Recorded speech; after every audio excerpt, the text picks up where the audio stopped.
ഈ പച്ചമാങ്ങയൊക്കെ കിട്ടുന്ന സീസണിലും ഇതുപോലൊരു കറി ഉണ്ടാക്കി നോക്കിയിട്ടില്ലെങ്കിൽ നഷ്ടം തന്നെയാണ് കേട്ടോ. ചോറിന് ഇതുണ്ടെങ്കിൽ വേറെ ഒരു കറിയും വേണ്ട, അത്രയ്ക്ക് രുചിയാണ്. എല്ലാവർക്കും മൈസ് ഫാമിലിയുടെ പുതിയ വീഡിയോയിലേക്ക് സ്വാഗതം. എല്ലാവരും സുഖമായിട്ടിരിക്കുന്നു വിശ്വസിക്കുന്നു. പച്ചമാങ്ങ ഒഴിച്ചേറി ഉണ്ടാക്കാൻ വേണ്ടിയിട്ട് ഞാനിവിടെ ചെറിയ 2 മാങ്ങയാണ് എടുത്തേക്കുന്നത്. വലുതാണെങ്കിൽ ഒരൊറ്റ മാങ്ങ മതിയാവും കേട്ടോ. അപ്പം നമുക്ക് ആദ്യം തന്നെ ഇതിൻ്റെ തോലെല്ലാം ചെത്തി ഒന്ന് കട്ട് ചെയ്തെടുക്കാവേ. നാടൻ ഒഴിച്ചുകറി ആയതുകൊണ്ട് തന്നെ നമ്മൾ മൺചട്ടിയിലാണ് കേട്ടോ ഇത് വയ്ക്കുന്നത്. അപ്പം നമുക്ക് മൺചട്ടിയിലേക്ക് നമ്മൾ കട്ട് ചെയ്ത് വെച്ചിരിക്കുന്ന മാങ്ങയൊക്കെ ഇട്ട് കൊടുക്കാം കേട്ടോ. ഇത് മഞ്ഞ കളർ ഉണ്ടെന്നേ ഉള്ളൂ കേട്ടോ. മാങ്ങ നല്ല പുളിയുള്ള മാങ്ങയാണ്. എന്നിട്ട് നമുക്കിതിലേക്ക് നമ്മുടെ എരിവിന് ആവശ്യമായിട്ടുള്ള പച്ചമുളക് കീറി ഇട്ട് കൊടുക്കാം. പിന്നെ കുറച്ച് ഉപ്പും ഇത്തിരി മുളക് പൊടിയും കുറച്ച് മഞ്ഞൾപ്പൊടിയും കൂടി ഇട്ട് കൊടുക്കാം കേട്ടോ. പിന്നെ മാങ്ങ വളരെ പെട്ടെന്ന് നമുക്ക് വെന്ത് കിട്ടുകയും ചെയ്യും. പിന്നെ ഇതാ നമ്മൾ മാങ്ങ വേവാനായിട്ട് കുറച്ച് വെള്ളവും കൂടെ ഒഴിച്ച് ഇതെല്ലാം ഒന്ന് നന്നായിട്ട് മിക്സ് ചെയ്ത് നമുക്ക് അടുപ്പിലേക്ക് വെച്ച് കൊടുക്കാവേ.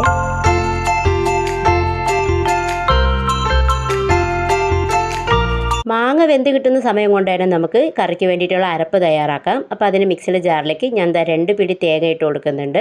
കുറച്ച് മഞ്ഞൾപ്പൊടിയും കുറച്ച് ജീരകവും ചേർത്ത് കൊടുക്കുന്നുണ്ട് കേട്ടോ.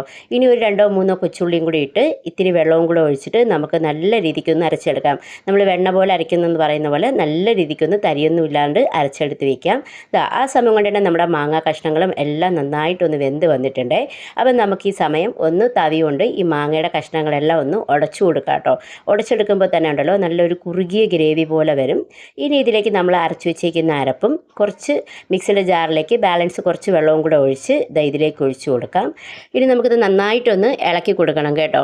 പിന്നെ ഉപ്പൊക്കെ കുറവുണ്ടെങ്കിൽ ഈ സമയം നമുക്ക് കുറച്ച് ഉപ്പ് കൂടെ ആഡ് ചെയ്ത് കൊടുക്കാം. അപ്പോൾ എനിക്ക് ഉപ്പ് കുറവായതുകൊണ്ട് തന്നെ ഞാൻ ഇത്തിരി ഉപ്പ് കൂടെ ഇട്ടിട്ട് കറി ഇളക്കി കൊടുക്കുന്നുണ്ട്.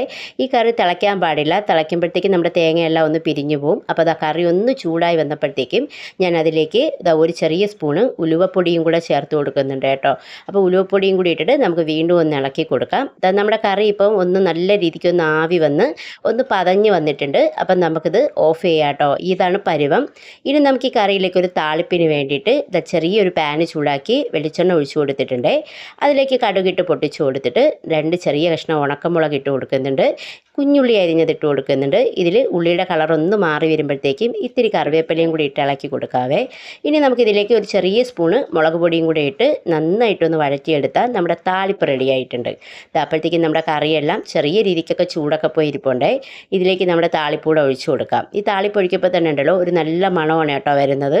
അപ്പം നമുക്കിത് നന്നായിട്ട് നമ്മുടെ കറി ഒന്ന് ഇളക്കി കൊടുക്കാം കേട്ടോ. അപ്പോൾ പച്ചമാങ്ങ കൊണ്ട് വെറും 10 മിനിറ്റിനുള്ളിൽ തന്നെ ഉണ്ടാക്കാൻ പറ്റുന്ന നല്ലൊരു അടിപൊളി ഒഴിച്ചു കറിയാണിത്.